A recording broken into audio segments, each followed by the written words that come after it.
Joey Logano in the 20. Dale Jr., the 88, slipped to the inside, move up to 5th and 6th.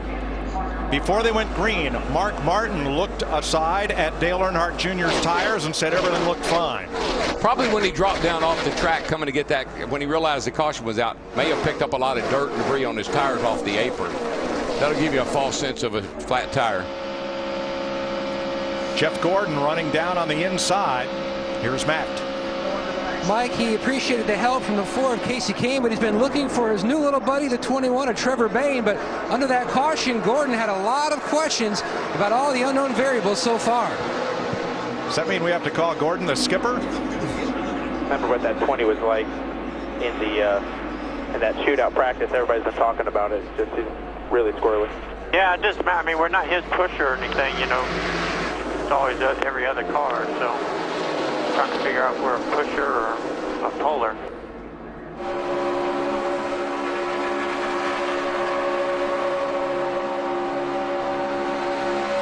"16 cars out front, 8 pairs of 2. The front car, the puller, the back car, the pusher, and they have to stay in contact to maintain maximum speed." Yeah, it's really synchronized. I mean, you have to work absolutely in unison with the guy in front of you. If he moves, you got to move with him, and then you got to stick the nose out of your car out every now and then, get some air on it too. So a lot going on behind the wheel of these cars this time. You know, we mentioned Dale Earnhardt Jr. in the 88 pushing that orange car, Joey Logano in the 20. Remember, both those cars had to start this race at the rear of the field in backup cars. And they now run 7th and 8th. Junior's old backup car is not a bad piece. Jeff Gordon drove that car last year at Talladega, finished 8th in it, so it's all right. The 1 of Jamie McMurray up high, making the swap with Juan Pablo Montoya. That was pretty cool right there. That was perfect. That was great. They timed that perfect. You have to do that because, as Darrell mentioned, you can only follow directly behind another driver because the car will start to overheat. But what a swap those guys made. That was a thing of beauty. Greg Biffle with Carl Edwards now. Teammates working together. You see him working the throttle a little bit, man. Carl had to get out of the, or Biffle had to get out of the gas there for a second.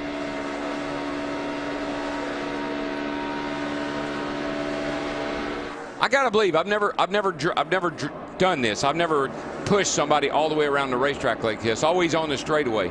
This has got to be the most nerve-wracking, intense, physically demanding job that a driver could ever have. Quite a run that car on the outside, that 47 car. Remember, that's a new look and a new team for Bobby Labonte, being pushed by Brad Keselowski in the 2. Paul Menard, your leader in the Daytona 500. This summer, Earth Goes Dark from director Michael Bay, executive producer Steven Spielberg. Transformers, Dark of the Moon, in theaters everywhere in 3D, July 1st.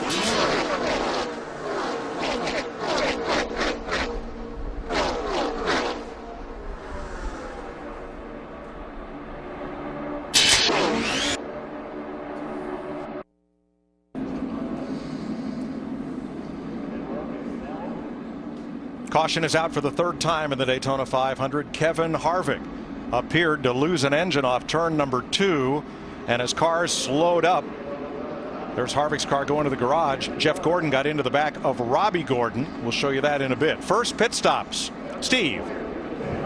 Mike, Tony Stewart said no handling issues whatsoever. He's going to get fuel only. Matt. The 24, Jeff Gordon, making his way to his stall so that Alan Gustafson can take a look to make sure that there isn't any damage to that nose. There is some slight cosmetic damage. They've got some bear bond to fix that. 3 seconds of fuel for the 24, Krista. Dale Earnhardt Jr. made the call for fuel only. He also said he needs to know more about what that car in front of him is doing.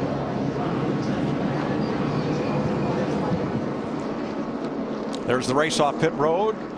Former IndyCar and Formula One star Juan Pablo Montoya over Jamie McMurray, and Dale Earnhardt Jr. picks up 9 spots coming off pit road. Here is the damage to Jeff Gordon's car. Here's what happened at turn 2.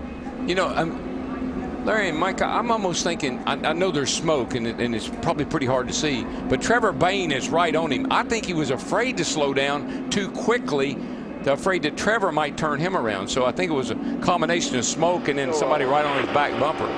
Outside him, right in front of us, man, right in front of us, to the blown engine. Get down to got in the back of the 7 pretty hard. 10-4. Jeff Gordon trying to win his 4th Daytona 500. There's a bit of damage to the bumper cover. We've seen these things go out through the grass pretty hot and heavy and come right back up on the track and continue on. This nose they got on this car this year, Larry, is a tough son of a gun. Well, it is, you know, but it's the most sensitive part of that race car. But one thing I did notice, Trevor Bayne in the 21, he did check up behind Jeff Gordon in the 24 when he saw that smoke.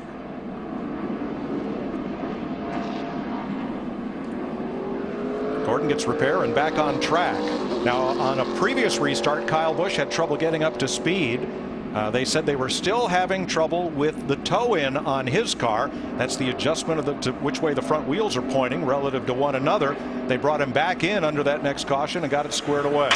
Boy, that's a sick feeling right there, man. Yep, the 2007 winner, Kevin Harvick, 20 laps into the Daytona 500, and you're going home. And he won 2 of the 4 carburetor restrictor plates last year. But Darrell, we don't know exactly what went on. There's his owner, Richard Childress, owns those 4 cars. But we were a little concerned, especially as hot as it's going to be today, how much of a toll it was going to take on these engines with what they're trying to do out there. The speeds we're seeing, the RPM we're seeing, the temperature in the engine, we're asking that engine to do an awful lot.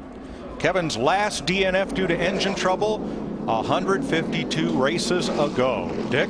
You never blow motors. What happened today? Yeah, I mean, just they're suspecting a broken block or broken head. Didn't do anything different than what I had been doing. We had just a 10-15 more degree oil temp than what we had been, and I pulled out from behind the 17 when I felt like I got to the point where I needed to pull out, and the bottom fell out of it. So it's hate it for everybody on this Budweiser Chevrolet, everybody from Jimmy John's and Budweiser, but tough way to start the year. But man, like you say, we never blow motors. Everybody at ECR does a great job. And Kevin Harvick last year had the best results of anyone at Daytona Speedway, out already today. And he could be in, like he said, not a good way to start, because guess how many points he got today? Right now, if he continues to be the first car out of the race. 1 under the new point system. And 1 is a lonely number. Well, actually, he gets 2 points, Darrell, because he led a couple of laps. Well, then 2 is a lonely number. Steve, how about smoke? Well, Mike, what they noticed when Tony stopped to get fuel only was he had a considerable amount of oil on the front bumper of his car. Now, he has been pushing Paul Menard. Paul Menard, of course, is Kevin Harvick's teammate. So I'll bet you the 14 is going to look for a different drafting partner there. They think that the 27 may have an engine problem just like his teammate did. And just remember, Steve, that's another ECR engine. In fact, there were 9 of those engines that started this Daytona 500. Coming to green with Clint Boyer leading the Daytona 500. Another Richard Childress car. Regan Smith behind. And on the outside, Kurt Busch with Brian Keselowski. That's Brad's older brother outside in that white car, number 92. They came down here with 1 car, 1 engine, and 1 set of tires. They made the race. They picked up a sponsor. Ray Evernham said, I'll pay your tire bill. Penske offered him an engine that they couldn't use because it was too new to fit in their car, but he's in the 500. Yeah, actually the crowd from home, Save My Fairgrounds, sent a little money down to get their name on Brian's car. So picked up a little bit here and there, but that discount tire is probably paying some pretty good bills for him right now. Jamie McMurray, proud new dad of son Carter, and the defending 500 champion. He's got the lead with Montoya behind him, and they're 3 wide to the stripe again. Who's going to lead this lap? Boyer. That 88 car, Larry, he just keeps inching closer to the lead, and we will know without a doubt when he takes it. Junior Nation will let us know. Oh, yeah. Kurt Busch and Regan Smith going backwards in the high lane. Here comes Jeff Burton with Brad Keselowski on the bottom, the 31 and the 2. Just remember, Dale Earnhardt Jr., through virtue of starting this race at the back of the field in 27 laps with 3 cautions, he's worked his way right there into the top 2. Yeah, if you got to start in the back, it's not a bad place to have to do it. Always got the chance to draft your way right to the front, and that's what he's done. 9 different drivers have led this Daytona 500 as Boyer hauls them around for a second time. McMurray and Montoya, and 2 fast forwards right behind them. David Reagan in the 6 and rookie Trevor Bayne in the 21 of the Wood brothers. And just remember, David Reagan